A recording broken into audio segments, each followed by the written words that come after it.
let's go.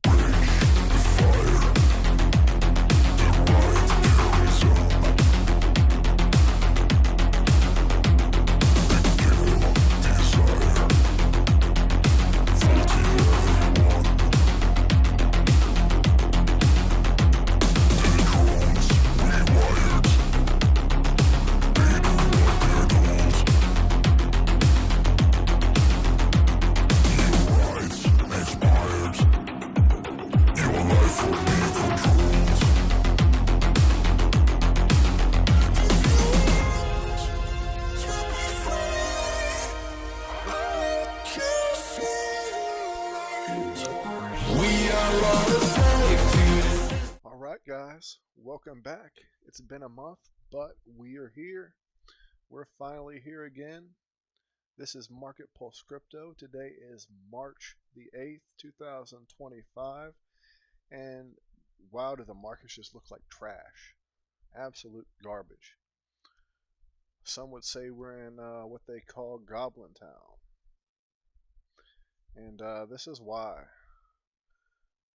I was last with you exactly a month ago on February the 8th, and let's take a look at how far we've fallen, which, I mean, in the grand scheme of things, this is not anything new to the crypto market, but we've gone down, quite a bit. So let's go over the monthly. I guess we could do the year. Let's do the year. Where's February the 8th?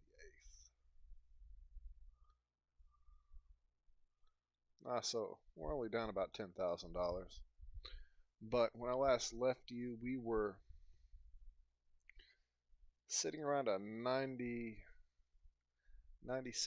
Bitcoin, and now we are $86,154.33. And while the market sentiment has changed, the fundamentals behind crypto have not.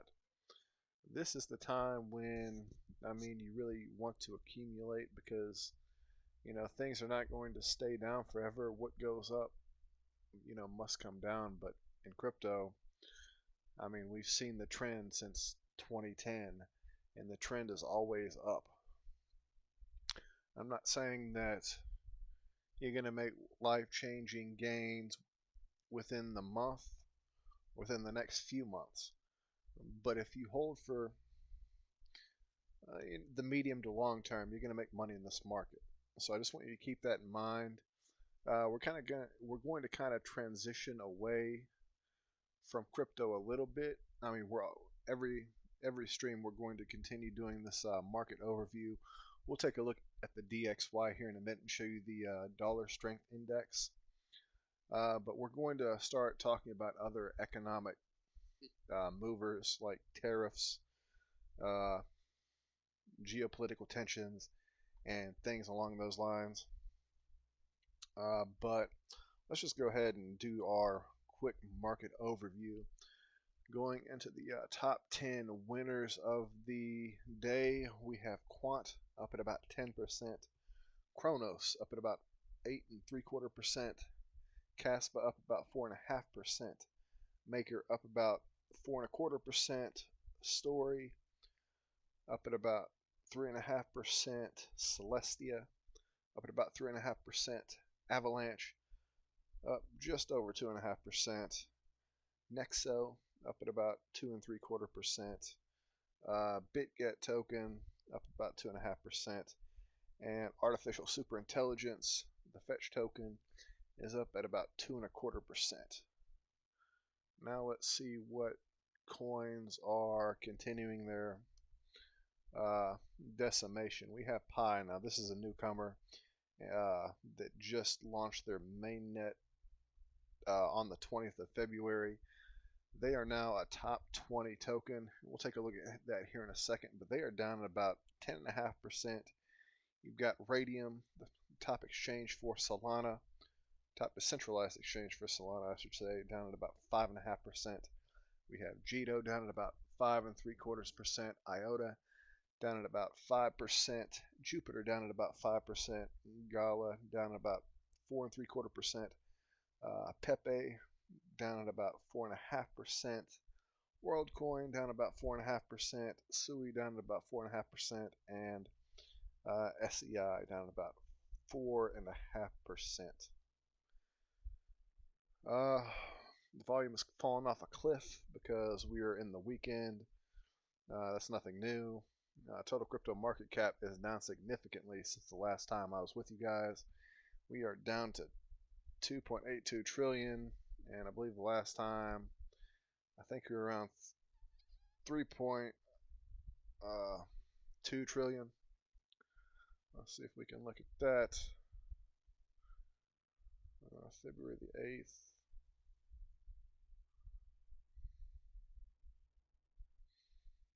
Around that area. We were at about, on the 8th, we were at, yeah, $3.19 trillion. And the altcoin markets have really kind of shit the bed. I mean, it has been ugly. If you've been in altcoins, you have been decimated. I myself am no exception. I am down significantly. I'm just kind of taking this time to really just taking a pause right now. I'll probably look to start accumulating within the next week or so, but I've really just kind of taken a pause from the crypto market. It doesn't mean that things aren't still moving and the cogs aren't still turning, because I mean, this market is one that doesn't sleep, and when it wakes up, it is going to make big waves, huge waves, the biggest waves. But let's go through the rankings and take a look at Pi. Let's just go to, just refresh.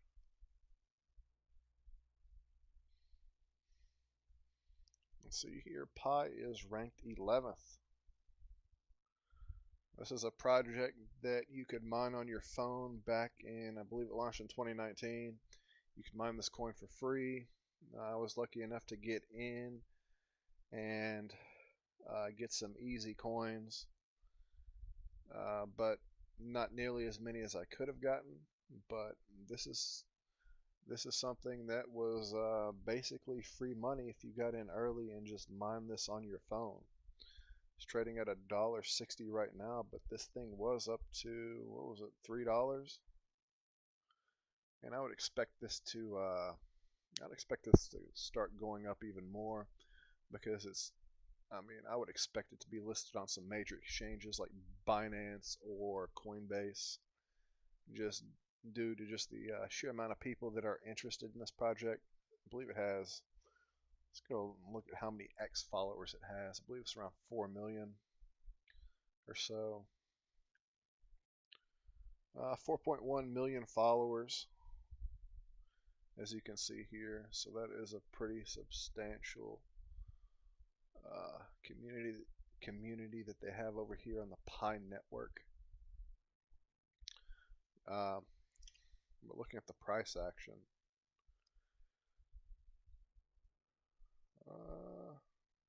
$2.93 on the 26th. I believe we went higher than that, but I guess probably the average price was around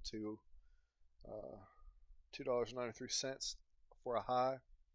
Which, I mean, hey, if you were mining that for free on your phone for years and you had tens of thousands, you know, that's a $2,900 basically an airdrop that you would have gotten for free. So I always like to try to stay as up to date as I can with projects like this. And I'll go ahead and tell you one that I'm doing right now that you can go ahead and check out. And it could end up being something, it could be nothing, but you never really know until these projects launch. But it is under upcoming. If you go over here to CoinMarketCap, you can go to cryptocurrencies, and then they have some upcoming projects that they'll list here that have yet to launch yet. But this is called the I don't see it on here. They must have taken it off. We'll see if it's on here, because I'm going to show you guys anyway. I don't know if it's on. Ah, the Rome token has launched. Okay, so this thing is actually up and going now. 27 cents. You have 120 million in circulation right now.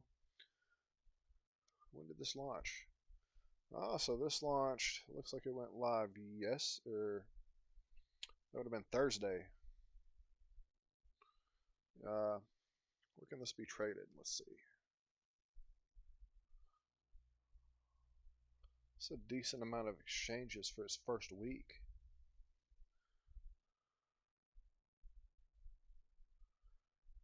What was that? Bybit? Was it the first one or BitGet?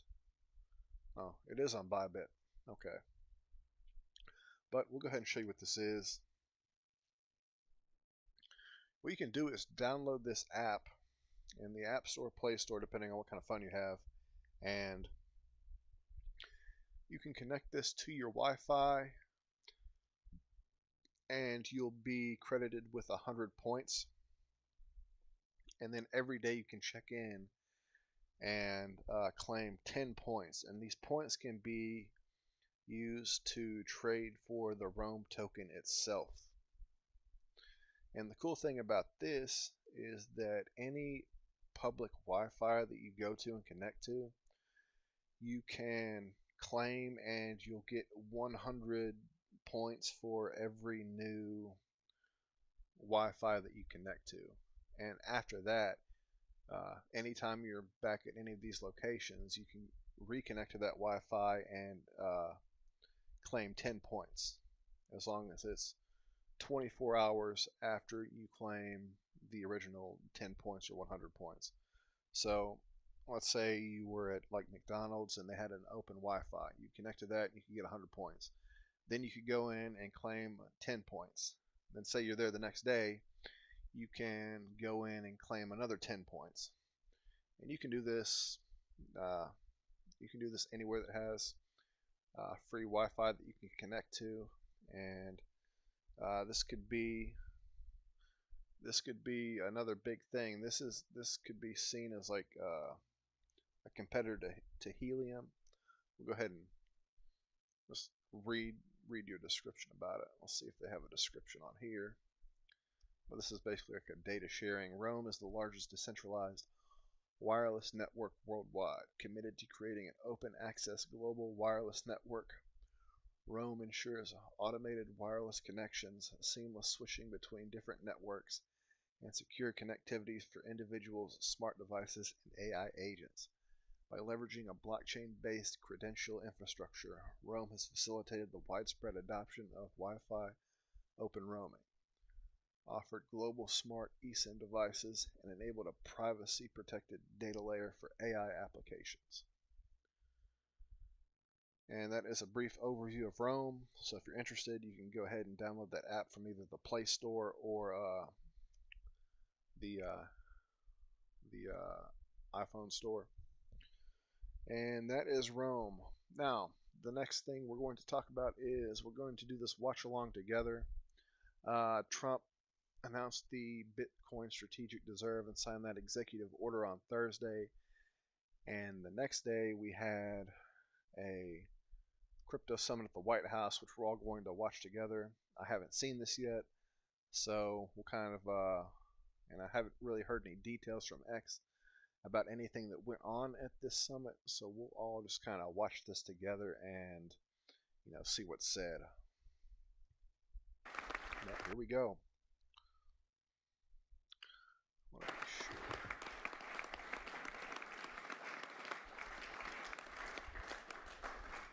Well, thank you very much, everyone. Great honor to have you. I know you've all been working very hard and very successfully. And it's a wonderful place, the White House. I want to begin, is Johnny here from World Cup? I want to thank you for this election. And they just had a presentation in the Oval Office, and I thought this was such a beautiful, this is the trophy. This is the big deal. The World Cup is the biggest sporting event. And Gianni Infantino is my friend for a long time, and during my first term, we worked out a deal to get the World Cup, and then because of lots of interesting things that happened, I ended up being president want to shut up. I was always disappointed. I wasn't going to make it. I was going to serve 8 straight. Instead, we did it the hard way, but maybe the more important way. So I will be with you as president, Johnny. So maybe you could just say a few words and show how beautiful the World Cup trophy is. Thank you. Yeah, sure, please.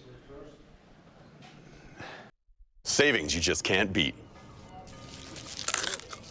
Oh, this orange is gross. Yeah. The famous key. That's a great key. You want to open it, President, or shall Well, you go ahead. I trust you. So this is the new trophy of a new competition. It's called the FIFA Club World Cup. The 32 best clubs in the world with the absolutely best players in the world. And for the first time in history, this competition takes place in the United States. Opening game on the 14th of June.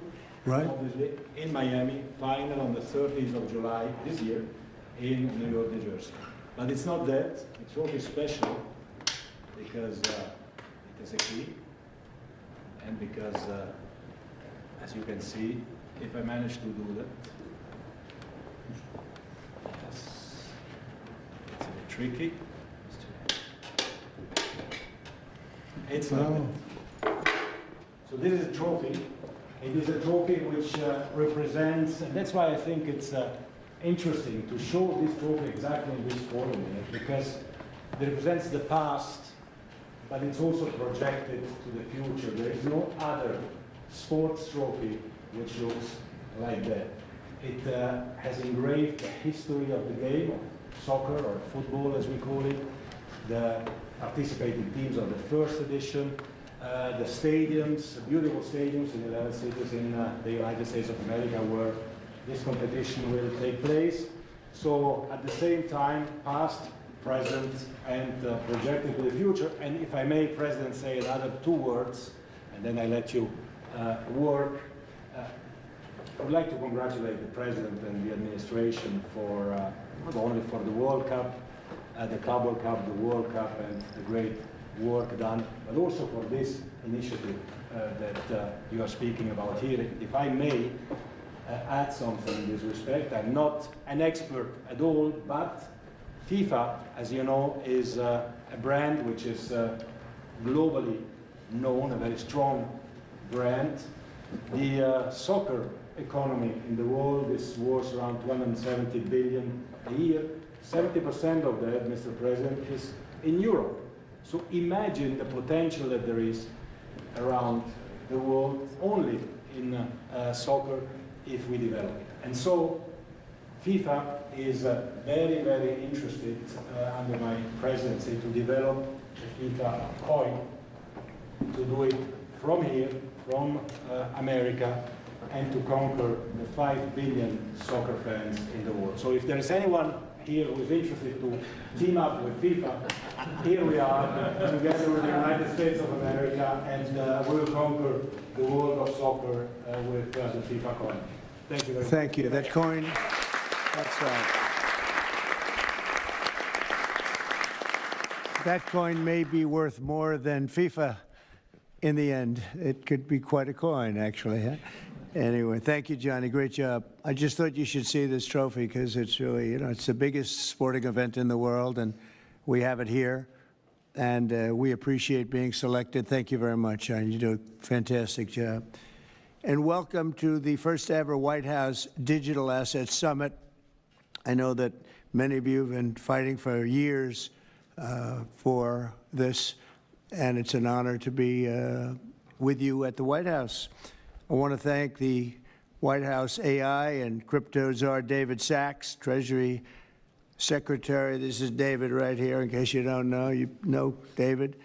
And a man who's doing a great job as Secretary of Treasury, Scott Bessent, who's right here. Scott, thank you very much. Commerce Secretary Howard Lutnick, wherever you may be, Howard. Hi, Howard. He's doing some interesting work right now with all that's going on. He's right in the middle of it and doing a great job. Thank you. SBA Administrator Kelly Loeffler. And hi, Kel. SEC Commissioner Hester Pierce. Thank you, Hester. Acting CFTC Chairman Caroline Pham. House Majority Whip Tom Emmer. Hello, Tom. Representative Brian Stile. Thank you. Brian, thank you very much. Digital Assets Council Director Bo Hines. Good, Bo. Great job. And many other distinguished guests. We have a lot of very distinguished people around the table. Some of them will be speaking. I want to thank Marco Rubio also, who's right over there. And we have tremendous people very interested in this subject. And last year, I promised to make America the Bitcoin superpower of the world and the crypto capital of the planet. And we're taking historic action to deliver on that promise, as you know, around the table. Yesterday, I signed an executive order officially creating our strategic Bitcoin reserve. And this will be a virtual Fort Knox for digital gold to be housed within the United States Treasury. That's a big thing, Scott.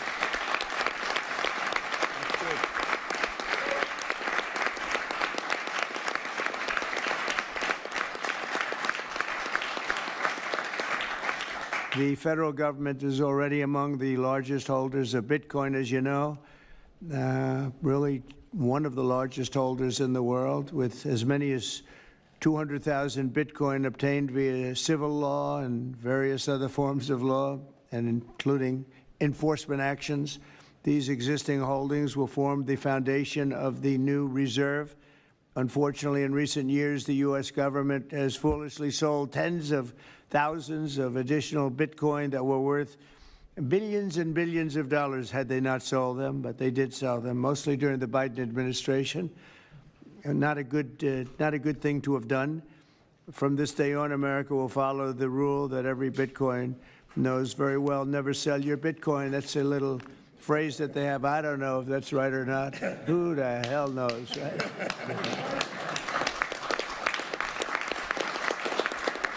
Who knows? Who knows? But so far, it's been right. And well, let's keep it that way. The Treasury and Commerce Departments will also explore new pathways to accumulate additional Bitcoin holdings for the reserve, provided it's done at no cost to the taxpayers. We don't want any cost to the taxpayers.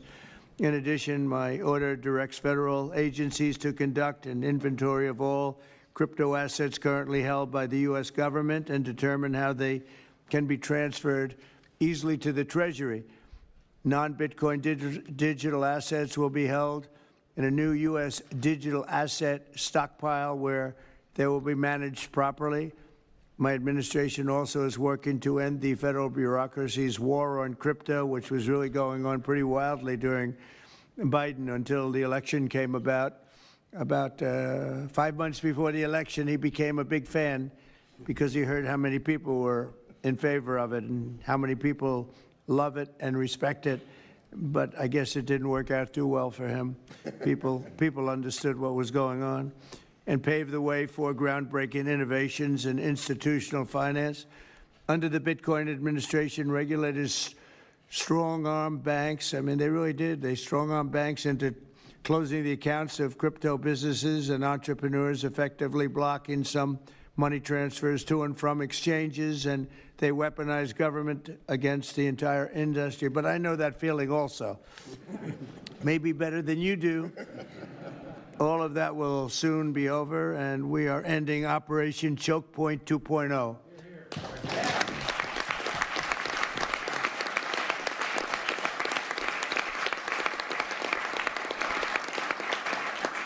Now, some people really suffered. It was ridiculous what they were doing. But in the end, they came around, but they came around for the wrong reasons. They came around only because they wanted votes, and they saw that tens of millions of people were against them because of what they were doing. I also want to express my strong support for the efforts of lawmakers in Congress as they work on bills to provide regulatory certainty for dollar-backed stablecoins and the digital assets market.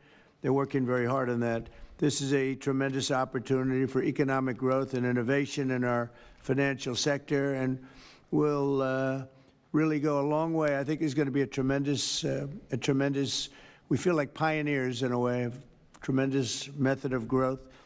and things are very much tied, and we want to keep it that way, the U.S. dollar, long into the future. We're going to keep it that way. I hope lawmakers will send that legislation to my desk before August recess if they can. And they're very much working with you, and you know a lot of them, and a lot of them were committed right from the very beginning. So I just want to congratulate you all for being at the White House today, and a man who knows more about Bitcoin and AI and just about everything else than anybody, David Saxton. I'd like to have you say a few words, David. Thank you, Mr. President. We're all here today because of your leadership, your vision, and your generosity, and I really want to thank you for that.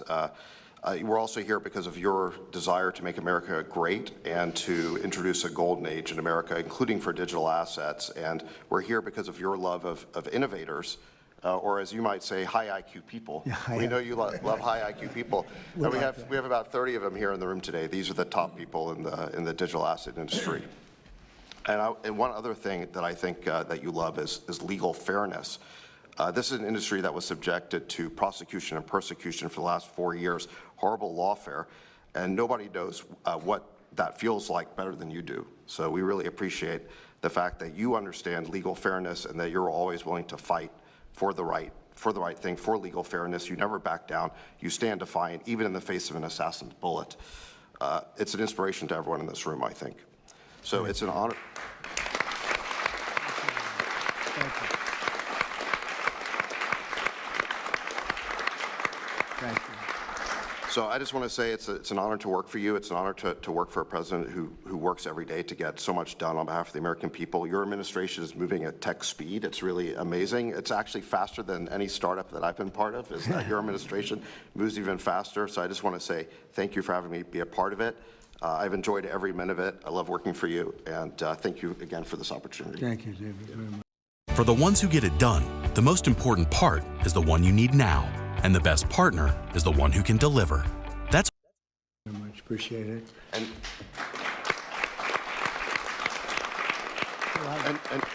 now I just want to pass the ball to Secretary Besson. Scott.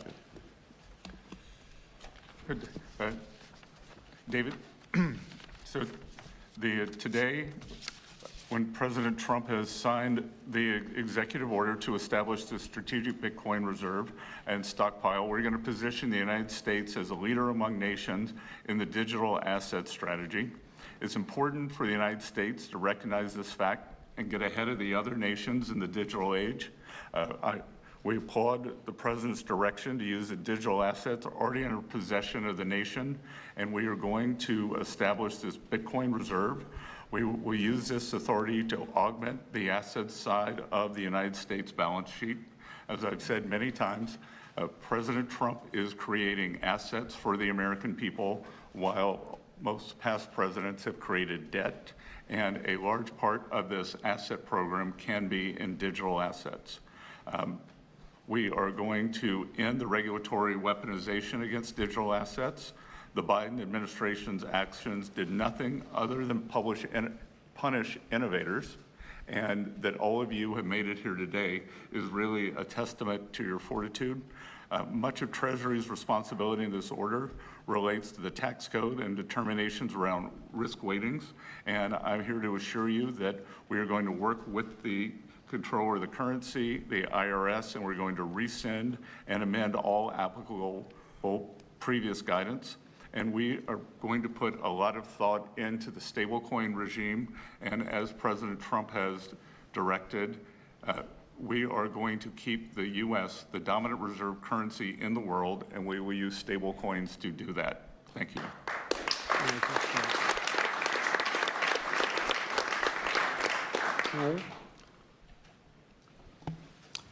Technology is at the foundation of the Trump presidency. He understands technology, he embraces technology, and he's going to use technology to drive America forward.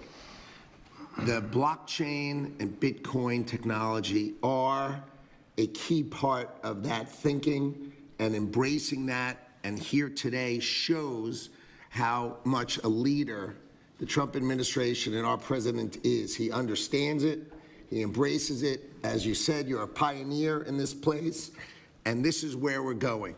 We're using the blockchain, we're using Bitcoin, we're going to use digital assets to pound forward, and Donald Trump is leading the way. Can't be more proud of you today. Thank you very much. Thank you, Howard.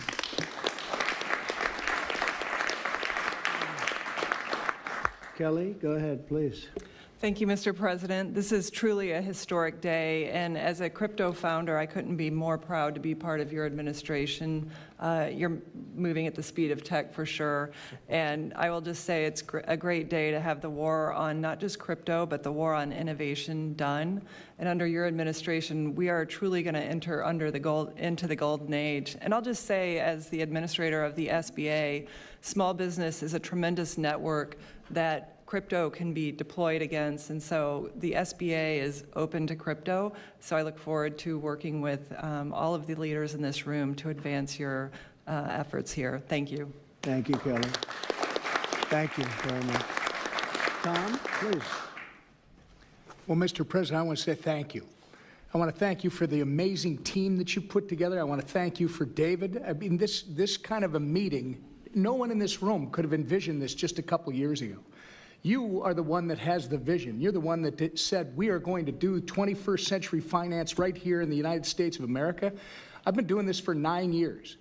It is amazing how far we've come, and that's a credit to you, Mr. President, and your leadership, and God bless you for doing this, because it's going to make a huge difference with everything else you're doing. And by the way, Americans love it. They're going crazy. Thank you, sir. Thank you, Tom. Thank you very much. Thank you. Thank you very much. Everybody else? Go ahead, please. Does anyone want to say a couple of words?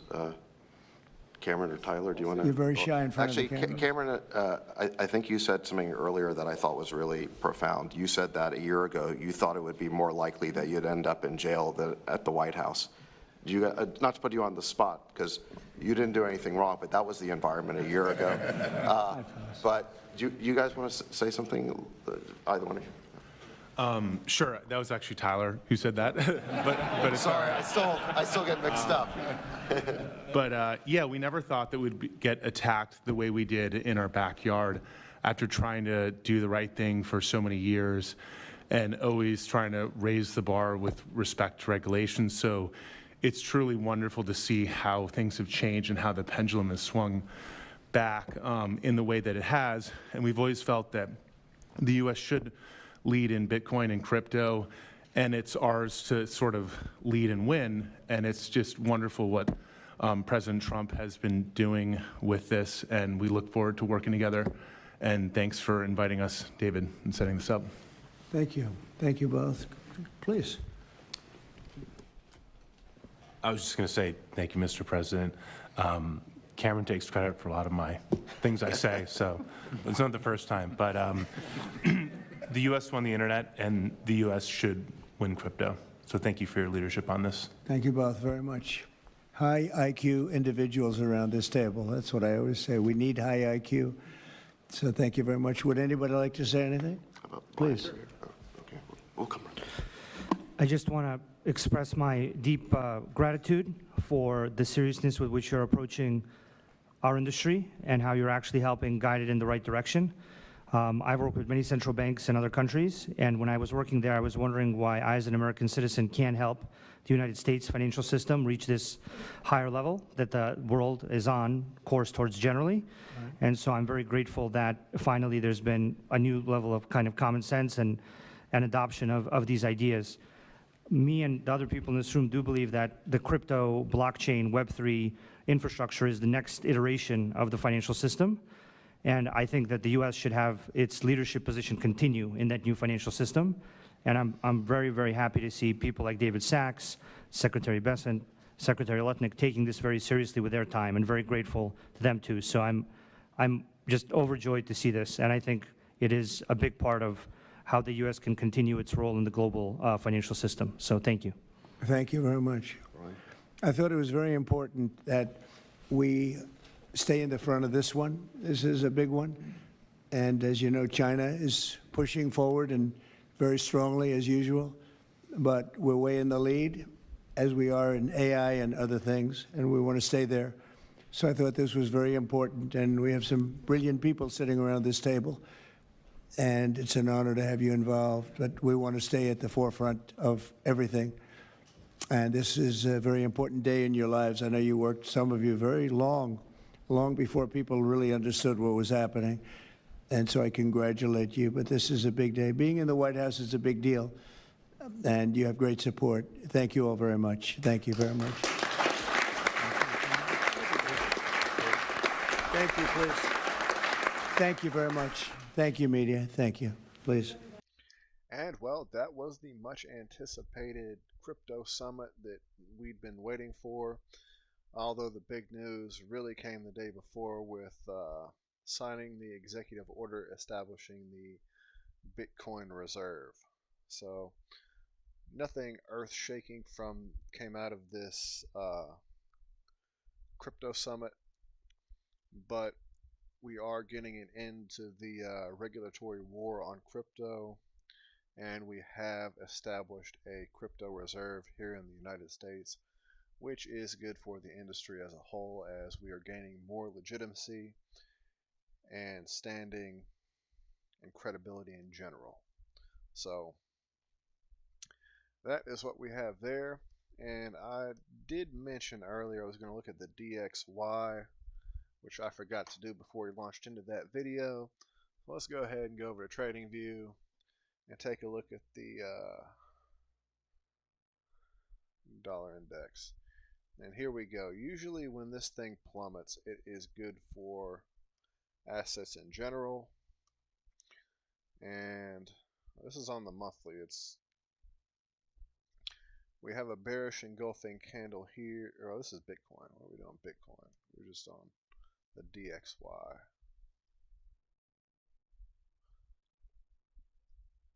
Let's go back over to indices.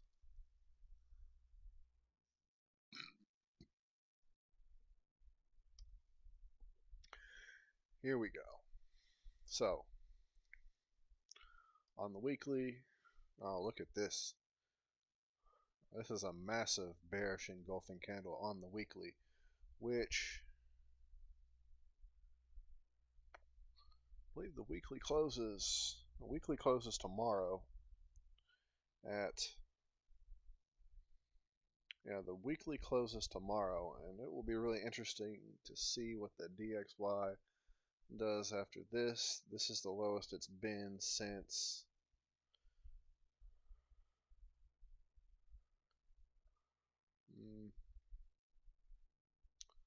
what is that? Is that sometime in December?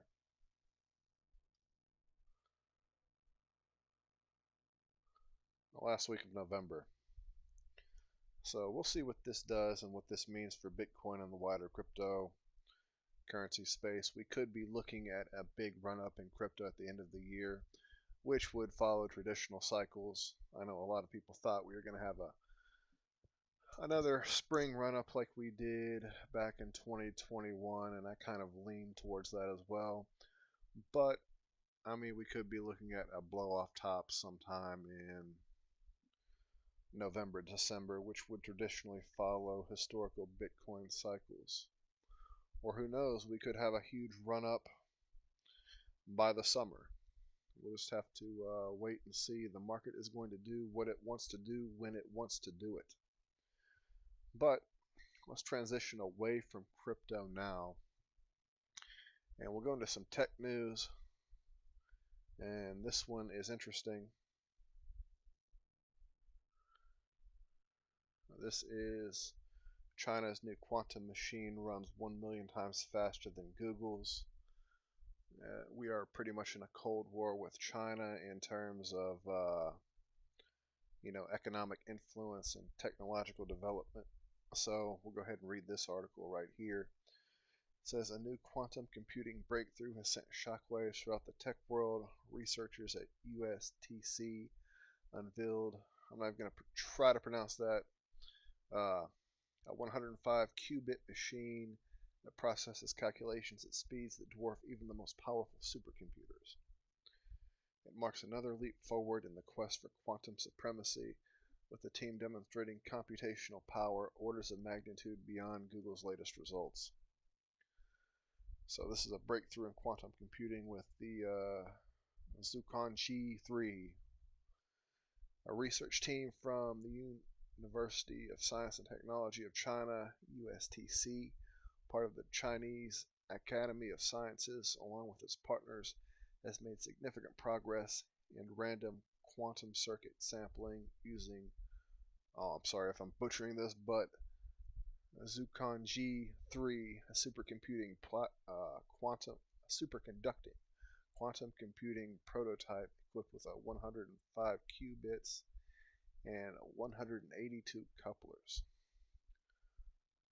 Zhuhai 3 operates at an astonishing speed, performing computations 10 to the 15th power times faster than the most powerful supercomputer available today and 1 million times faster than Google's latest published quantum computing results. This achievement marks a major breakthrough in quantum computing, building on the success of its predecessor, Zhuhai 2. The study, led by Jianwei Pan, Xiaobo Zhu, and Chengji Peng, and other researchers from both China and abroad, was published as a cover article in Physical Review Letters.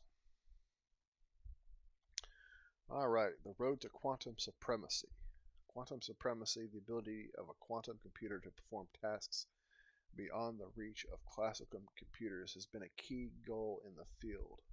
In 2019, Google's 53-qubit Sycamore processor completed a random circuit sampling task in 200 seconds, a feat estimated to take 10,000 years on the world's fastest supercomputer at the time. However, in 2023, USTC researchers demonstrated more advanced classical algorithms capable of completing the same task in 14 seconds, using over 1,400 A100 GPUs. With the advent of the Frontier supercomputer equipped with expanded memory, this task can now be performed in just 1.6 seconds, effectively challenging Google's earlier claim of quantum supremacy. And we'll leave this article here, as I am no expert on supercomputers, but we'll keep you guys up to date on what is going on in tech, and especially AI. But I don't think China is, China is right there with us, if not just a tad bit behind in terms of technological development. I know that, a lot of people might disagree with that, but we've seen what they've been able to do with DeepSeek and how that just absolutely tanked the NASDAQ and pretty much the tech sector of the United States. A lot of people did not expect them to have those level of capabilities, especially with the U.S. ban on the semiconductors to China and banning them of getting those chips needed to make these developments, but they have somehow managed to do it. And we'll go over more BRICS news, and we're really going to start talking about just geopolitics in general, which kind of segues us into this next story here. And this is about the failing proxy war in Ukraine. And this is a proxy war that's been failing for quite some time. However, European media and Western media in general just, they have their own narratives that they want to push. They want to manufacture consent. And they really want to kind of make the war machine as much money as they can make. So in order to do that, they're going to spread false narratives. They're going to, put out a lot of falsehoods and pretty much tell the side of the story from the perspective that benefits them the most. However, even they are beginning to come around to the reality that, this is not going the way that they envisioned it would go, especially back in 2022. But here is a quick Ukraine war briefing, and it says that thousands of Kiev's troops in Kursk have been nearly surrounded by Russian forces. And I'll read a little bit of this to you. Okay, and here we go. Thousands of Ukrainian troops who stormed into Russia's Kursk region last August are almost surrounded by Russian forces. They're in a major blow to Kiev, which hoped to use its presence as leverage over Moscow in any peace talks. Reuters has reported, citing open source maps. The news agency says the map showed Ukraine's situation in Kursk had deteriorated sharply in the past 3 days after Russian forces retook territory as part of the gathering counteroffensive that has nearly cut the Ukrainian force in two and separated the main group from its principal supply line. The situation for Ukraine comes after Washington suspended its intelligence sharing with Kiev and raises the possibility that its forces may be forced to retreat back to Ukraine or risk being captured or killed. The situation is very bad, said Pasi Peroinen, a military analyst with the Finland-based Blackbird Group. Yen Matveev, another analyst, said Ukraine had a difficult choice to make. It says about 3/4 of the Ukrainian force inside Russia was now almost completely encircled, according to the open source mapping on Friday from Deep State, an authoritative Ukrainian military blogging resource. It showed the troops were joined to the remaining Ukrainian force located closer to the Russian border by a land corridor around 1 kilometer long and less than 500 meters wide at its narrowest point. Russian forces moved to cut that off too. Deep State said Russian forces were also pressuring Kiev's positions in the border area with Sumy region and moving to try to block supplies to Ukrainian forces inside Kursk. Russia also carried out a huge ballistic missile and drone strikes across Ukraine a day after the U.S. stopped sharing intelligence with Kiev, which had previously given advance warnings of attacks. The strikes came early on Friday as a Ukrainian delegation prepared to meet with U.S. counterparts in Saudi Arabia next week for talks about a possible end to the war. Report Luke Harding and Dan Sabah. In a post on Truth Social, Donald Trump appeared to criticize Russia's latest bombardment. The U.S. president posted, based on the fact that Russia is absolutely pounding Ukraine on the battlefield right now, I am strongly considering large-scale banking sanctions and tariffs on Russia until a ceasefire and final settlement agreement on peace is reached. Separately, Trump said he found it easier to deal with Russia than with Ukraine in efforts to end the war that he trusted Vladimir Putin, the Russian president. I believe him, Trump said. I'm finding it more difficult, frankly, to deal with Ukraine, and they don't have the cards, he said. It may be easier dealing with Russia. And look, what else can the West really do to Russia in terms of sanctions? They have thrown as many sanctions as they can at Russia, and yet countries like India, China, and pretty much all the other BRICS countries, along with the Middle East and large parts of South America, are not going to, comply with these sanctions, and they've pretty much just fallen flat. All right, so this,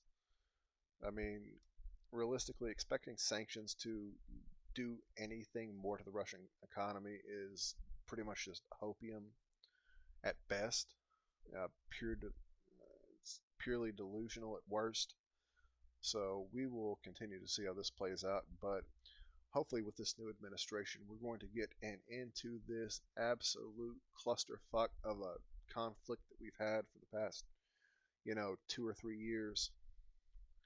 And maybe we can actually get some sustainable peace for both Ukraine and, the Russian speaking people within Ukraine.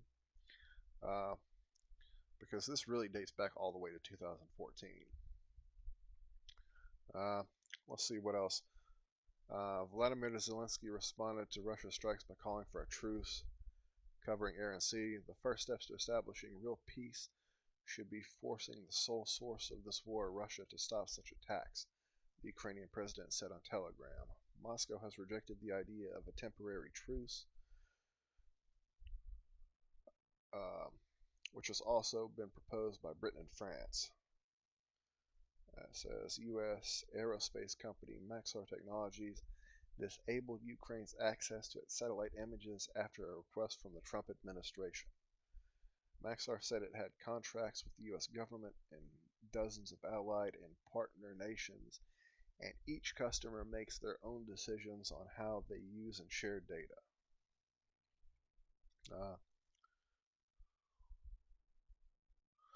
Let's see, Russian forces attacked the town of Dobropilia in eastern Ukraine late on Friday, killing 11 people and injuring 30. The country's emergency service said. Regional Governor Vadim Falashki said on Telegram that Russian forces had launched three nighttime strikes on the town north of Pokrovsk, a focal point of their advance through eastern Ukraine. According to initial information, 4 high-rise apartment buildings were damaged in the result. He said emergency crews were at the site. Donetsk prosecutors said earlier that 5 residents of the region had been killed in Russian attacks on a string of towns and villages. 1 was killed in Pokrovsk, and 2 others in villages near the city of Kostiantinivka, farther northeast. They said 1 other victim was identified as a resident near the town of Krakow, which Russia's military said it had captured early in January.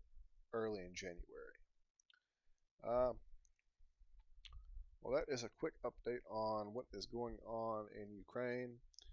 And, I mean, all of these developments really tie back into wider market activity. If we could get a peace deal in the Russian-Ukraine conflict, we could see that not only could we get, tens of thousands of innocent lives to quit being lost, we could also, have some better market action. Obviously, we want to see the needless death stop first and foremost. And then with that, you'll get more certainty. And, it's really better for everybody. We want to see this thing come to an end. That obviously was not going to happen with the last administration that we had in office, as they were hell-bent on continuing this atrocity that has been ongoing since 2014. So that is the news for now, and I'm not sure if John is still in the house or not, but if he is, we're going to bring him in and see what he has to say in general. So, John, I have to ask, are you with us?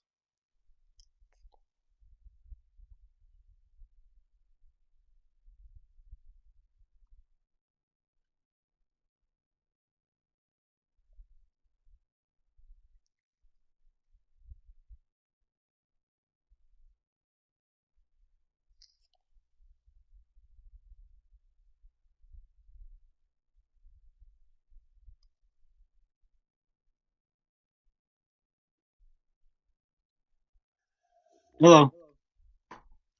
Welcome. Sorry, there was a bit of a delay with Rumble. I'm here. What's up? Well, we just went over the quantum computing news. We watched the crypto summit. Not much there, but do you have any thoughts? What's on your mind? Something that stood out to me when I was watching that White House meeting was There was a bit of delay with rumbling. All right. The guy that presented the trophy, did you notice how he kept referring to football as soccer just because he was in America in the White House? I mean, I guess you're right. I didn't really notice that. I was like, that's the respect that people that come to the White House need to have, and Zelensky should take notes. On a different note, I thought that trophy was pretty sick. I think it was pretty cool. I like that. I've never seen a design like that before. You still have it on the screen? Let's bring up a picture of it. Or I'm sure you could just Google it. Yeah, I'm just gonna Google see what it looks like again. Let's examine this trophy. There it is. That's a lot better than that. That's pretty ugly. I think this new one.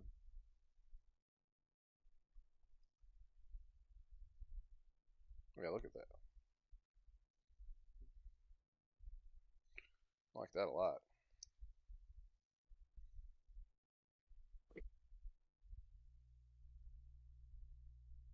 Does it move or is it stationary? No, it moves like where was it? Yeah, it's like that. It's like a gyro. Starts out like that, then it can move them like that because he had the guy come in and help him kind of move it around. Pull it out like that. Oh, yeah, that's pretty cool. That's cool.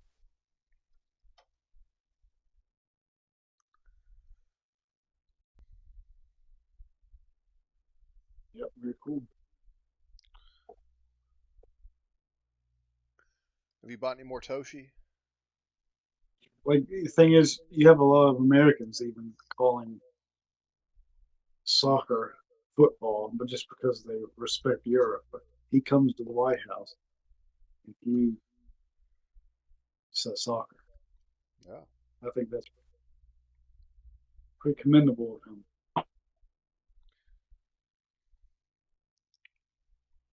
You got Zelensky coming to the White House. What should have been a closed door meeting or discussion, he wants to bring it up in front of the press. Yeah, well, I mean, he's kind of dug his own grave at this point. Now they won't. I won't say that. They won't even share intelligence with him now. I don't know about digging his own grave, but he's definitely the cards that he didn't have. He's like negative cards now. Well, he actually, just gave more. We kind of helped him dig his own grave, but I mean, I don't think it ends well for him.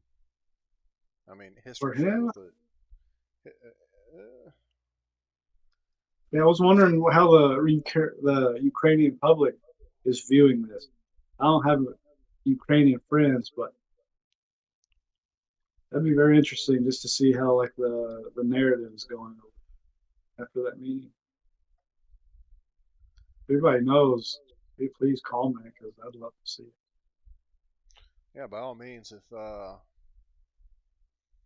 leave comments if you have any insight into Ukrainian public sentiment, because that's not something that's really. I feel like like what we are told, I mean, I'm not even sure you can trust that, because like I said earlier, they're trying to paint narratives. They're not going to. If any average Ukrainians, are opposed to this war, I'm sure that their voices aren't really being reported here anyway. So. Well, I follow some journalist that he goes everywhere. He's a war correspondent, ex-military, and wherever there's stuff going on, he's going over there. And he was reporting that the public that he's talked to that were at the beginning of the war, they were pro-Russian, but after the war, like now, they're pro-Ukrainian. That's I interesting. guess just because how physical Russia's been. Yeah, it isn't like that's how I was talking about earlier. Is we can motivate Putin to do whatever he wants, but after he starts doing it, things can change so quickly. Like people can definitely switch stances Oh, for after sure. experiencing war. I think that's fair to say with anybody in any war.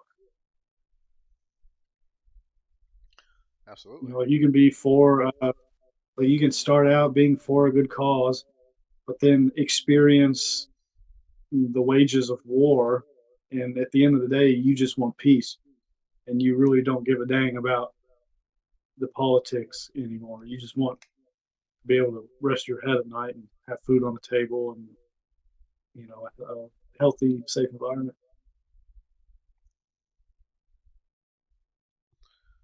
That's what it reminds me that these wars that are going on, they're not really they're wars of governments.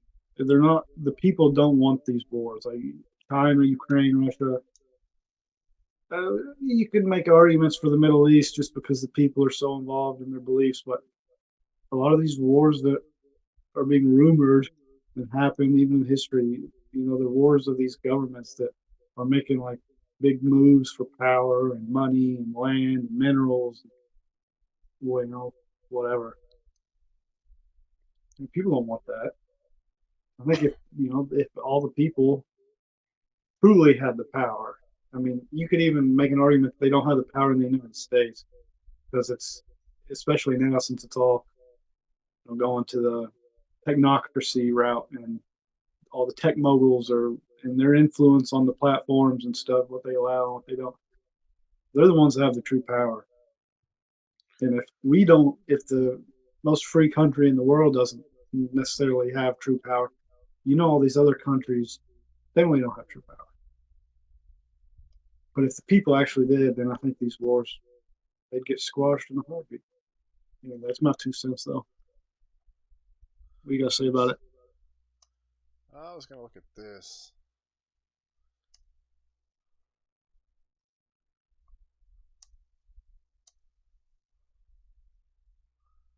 I don't think that. I mean, well, I would say. I mean, I don't think the vast majority of Americans would agree with. I mean, all of these interventions that the U.S. has been involved with since the end of World War II. I mean,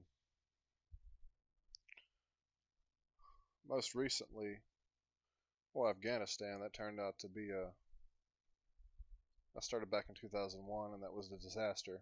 Iraq was a disaster. Where we at? Vietnam, we know how that turned out. I mean, this is what Eisenhower warned of the military-industrial complex being. It was an economy that was pretty much dependent on war. And I feel like that is kind of what the U.S. is. Well, I mean, there's no feeling about it. Objectively, that is what the U.S. has become. It is the arms dealer of the world, and that's where the money is made. Unfortunately, which is just funding chaos for a half century. And my hope is that, with this new administration, as much as it's demonized by, you know, the left and the establishment right, that it can somehow, get us away from this and towards, a more sustainable, uh, less destructive economic model that is able to cooperate with other great powers, because we have not had that in my lifetime anyway. So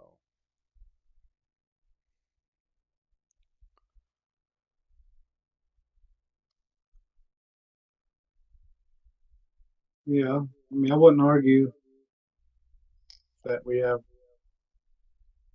I mean, some wars are justified for sure, but you have to look.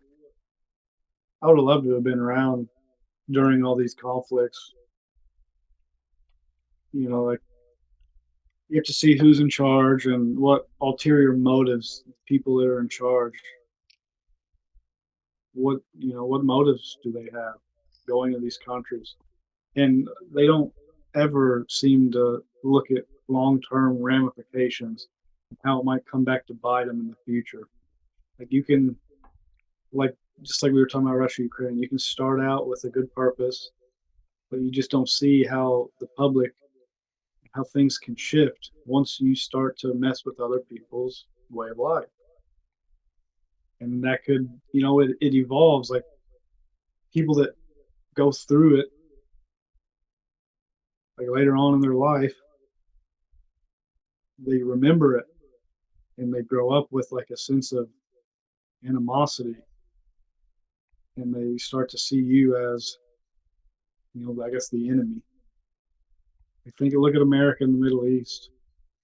Right. So many people hate us because we were over there, like not allowing them to live freely in their culture. I know there's propaganda and all. Can't forget that. But some wars are definitely justified. You should look up the drills that we're doing right now with Israel, talking about wars. Then you're gonna have people argue that, well, we should just pull out of Iran or Israel. We should just pull out of that. They're gonna, like what the left is saying now about Ukraine and Russia. Right.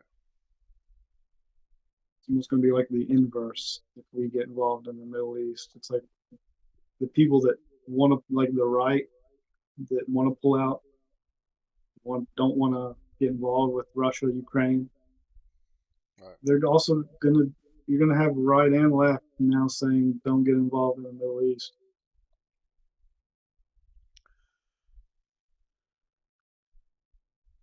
Sometimes you have to get involved. We have innocent people dying over there. There was just a massacre that happened yesterday. Innocent people. You just gonna let that happen? You said, "Oh, we should only focus on ourselves when there's innocent people dying for no reason."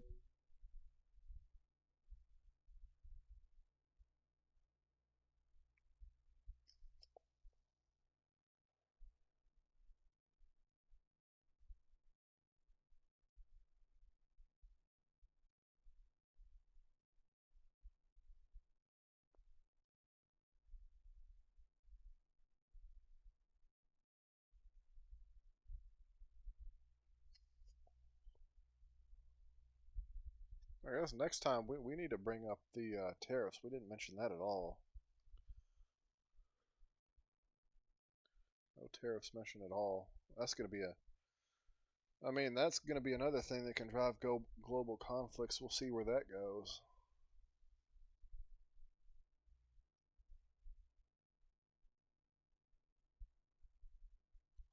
But we've got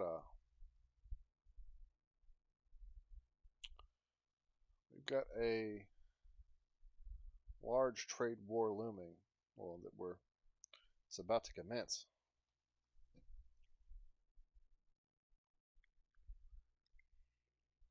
Things don't. We're probably not going to feel it for a few months, though, right?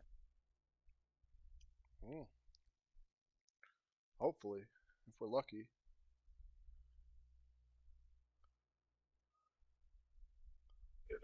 So, what was the deal here? It was like a 25% tariff, and then he went back, like he decreased it by 10%. And then what did you say today? Oh, that was China toward That was Canada. China imposing 100%. tariffs, 100% tariffs on Canada. But the U.S. to Mexico and Canada, I know Canada, he decreased the tariffs, and he like extended the deadline.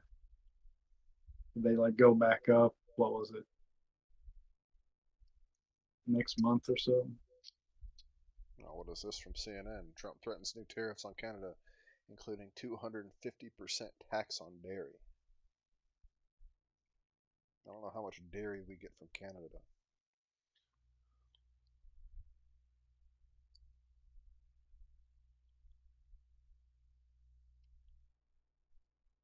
I mean, will this really affect?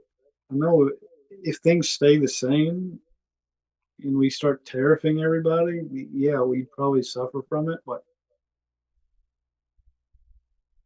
can we not just support our own farmers and come up with a lot of the stuff on our own while tariffing other people to sort of damage control the situation? I hope so. I mean, it seems like the last administration, they were all about outsourcing. They never, we'll see, I guess.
Still have to do Market Pulse Madness.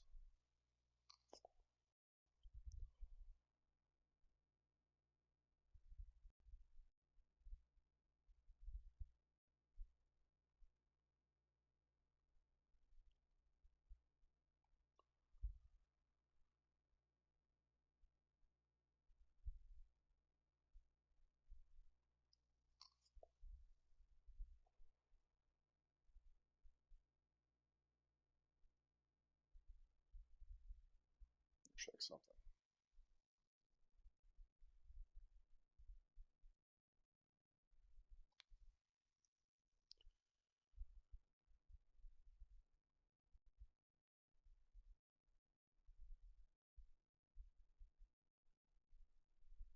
Could just be theatrics too.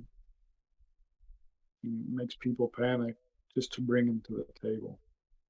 Because, you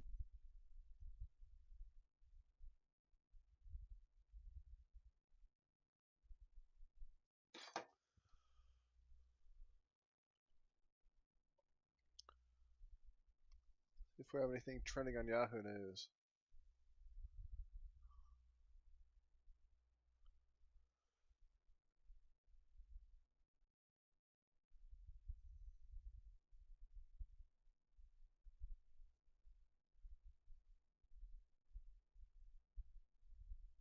if you threaten somebody with a tariff, something they don't want, they're more likely to come to the table and negotiate to where there's like a deal that you can both benefit from. Maybe that's what he's doing.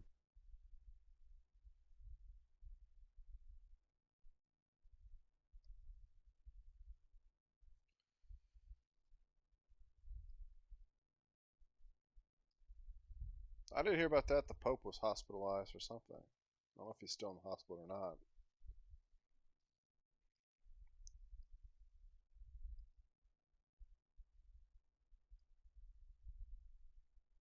Don't get me started on the Pope.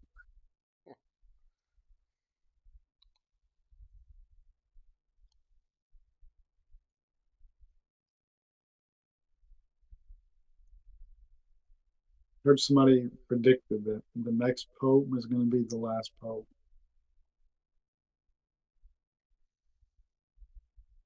Why the last pope? Is just gonna like they're gonna get rid of it or what? I don't know. I don't know. Stay tuned.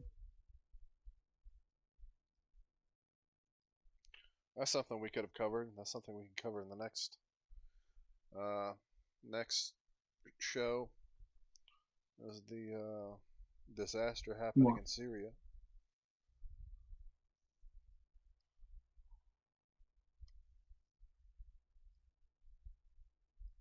Yeah. Be like justified. That a war is justified. I don't care. I'm standing up for innocent people. Everyone that's going to say, you know, we shouldn't get involved, just let innocents die. Like, come on, dude. I mean, the U.S. shouldn't have backed who they backed.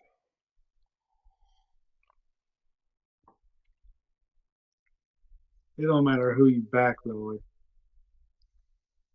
I mean, I guess it does matter who you back, but even if we didn't back anybody, like this would still be happening over there.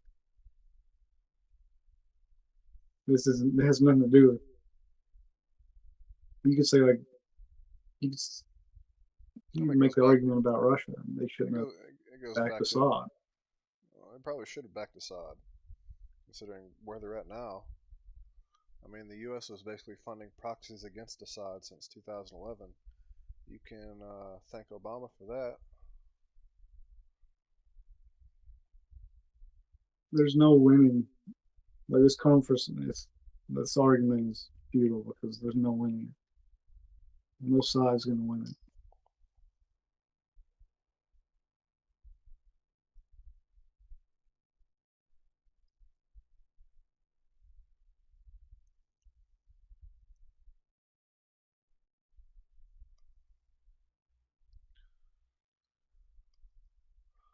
Let's do some quick sports before we sign off.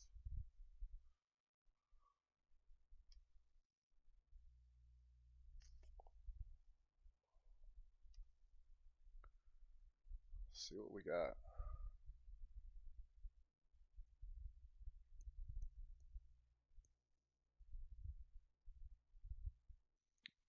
LeBron left with a groin injury. Huh? You got your phone on? Yeah.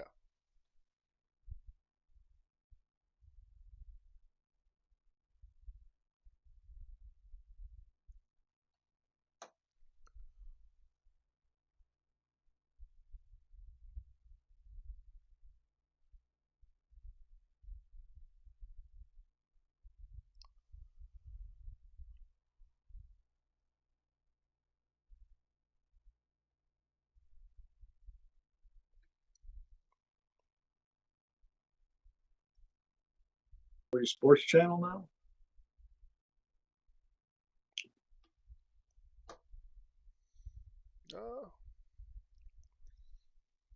I mean, I was gonna look at this stuff tonight anyway, just to see what's going on. FIFA did one in. Seemed like FIFA wanted in the crypto markets.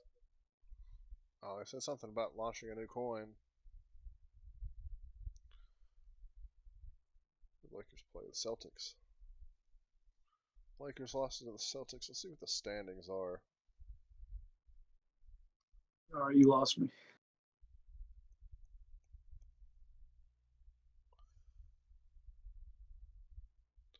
Cavs in first place in the East. It's good to see the Pistons not being trash. It's been a long time since they haven't been garbage.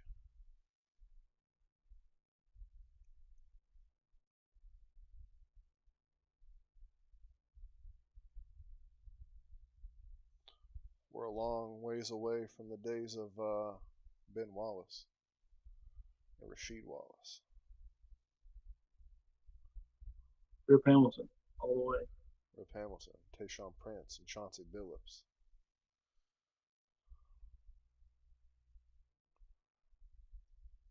You could go over scam coins since this recent incident with Hyde the Paying Herald. is that doing? Is it even on here anymore? Didn't you say they took it off? Herald. I think they did. Herald. Well, there's Herald. I don't think that's. Yeah, that's not the one. That's not the one. It's called Hide the Pain Herald. Let me check my. What was it? Uniswap or MetaMask?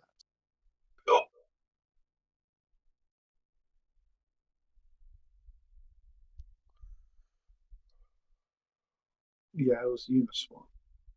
Let's see what it's doing.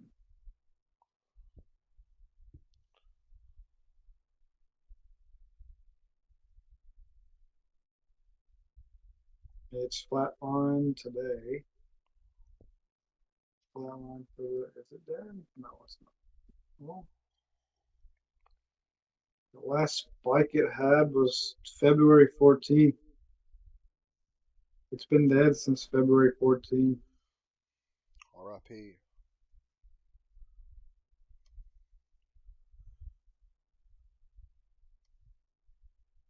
I wonder how much they made though. I was reading CoinMarketCap. There were some people that lost thousands. Well, what they made it to where you had to pay 100% fee to sell. So you. Do you remember me asking you about that? I put like $10 in it, and I asked you. I was like, "Oh, go ahead." I asked, "What does that mean?" And you didn't really tell me what it meant. I remember you asking me a lot of things. I don't remember that specifically. I remember asking you.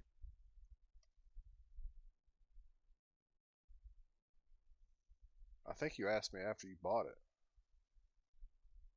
I don't think so. Because after I bought it, I found out the hard way. I was about to put 30 in it, and then I found it was a scam. That was a good scam too. I'll give them that, because it's like when everything started to go down, you have Hide the Pain. Like it just seems like a meme coin people would buy after losing a lot of money. Yeah,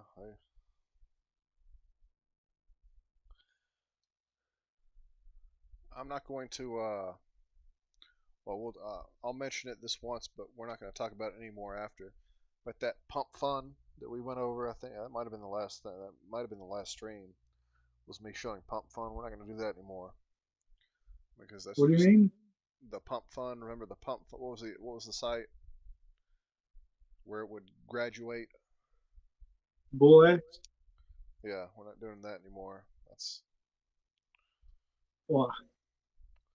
Because I mean, you're just promoting scams at that point. The viewers like it. Viewers like it, but it's not good for the viewers. Yeah, dude, viewers love to see you lose money. I don't like to lose money. So. I mean, is it worth it? If the viewers want to, drop a little cash for me to lose, I'm all for that. But that'd be cool. And then anything you do win, like do as a giveaway. Yeah, I'd be down for that. That would be something I'm willing to do.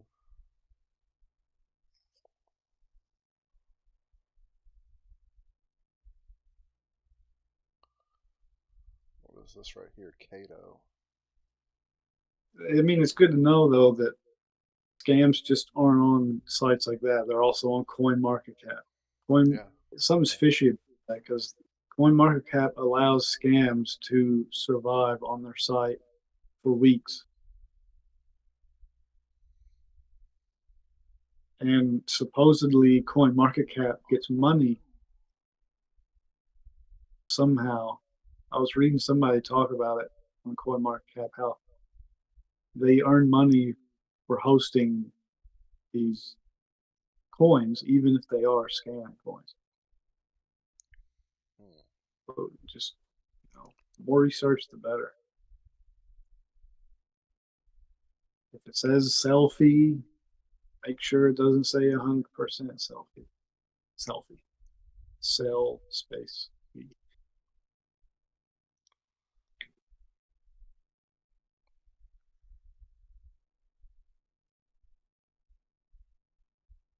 And see, me being so new to crypto, I thought selfie was an, how do I say it? Like, it wasn't necessarily the fee wasn't necessarily your earnings from that coin. It was a standalone fee outside of what you invested and what you potentially earned. It was just something else that would tell you later on when you sold it. There's 100. I don't know if there was like a set fee for selling. Just because I'm so new, like, you can't really blame me. But yeah, I got scammed. I mean, you learn the hard way. Just if you're new to crypto, you don't know what you're doing, do not throw a large amount of money around until you feel comfortable doing what you're doing. Look at virtuals. 71 cents.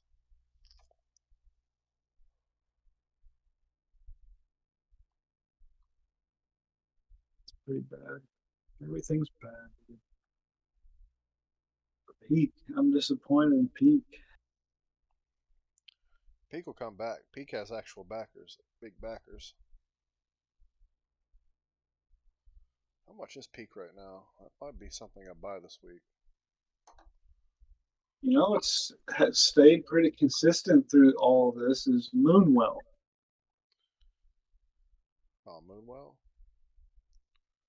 Just because it stayed consistent, I put a few dollars in it.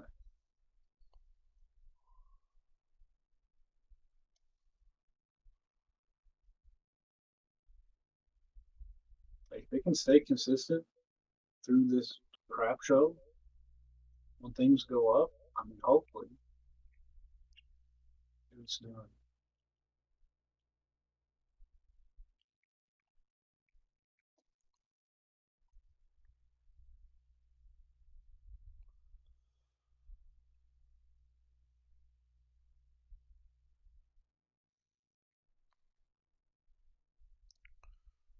I think I'm looking to get into injective protocol sometime in the next few weeks. Where is it at? There it is, injective.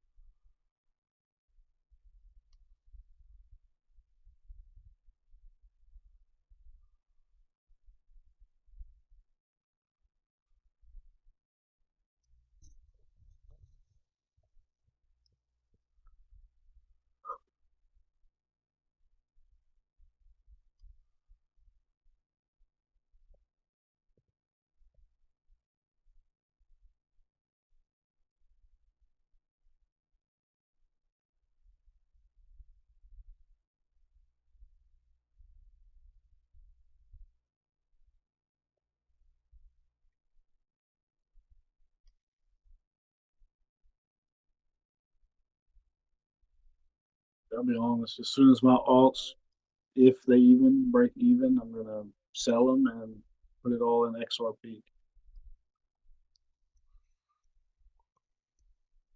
What's XRP doing?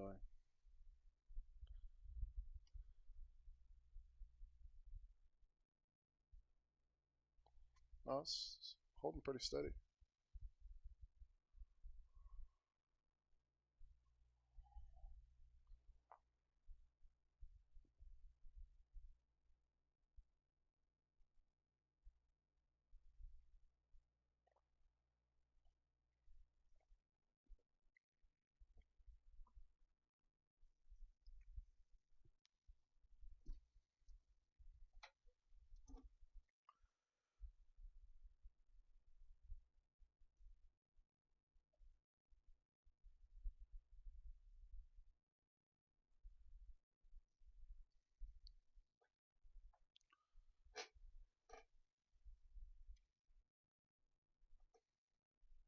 Don't use Brave with these ads.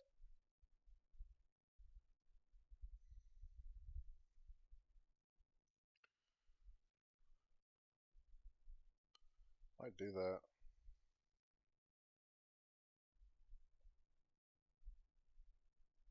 They should for YouTube. Sure.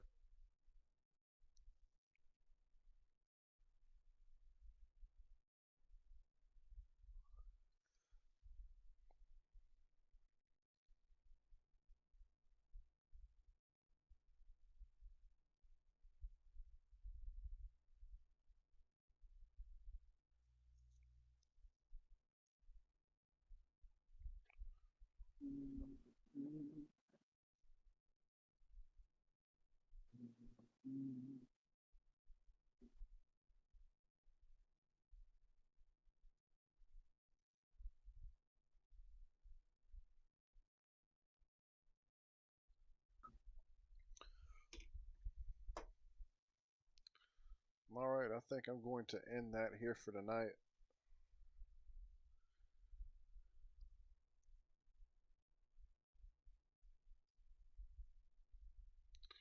And hopefully we will see you guys again soon. But I'm signing off.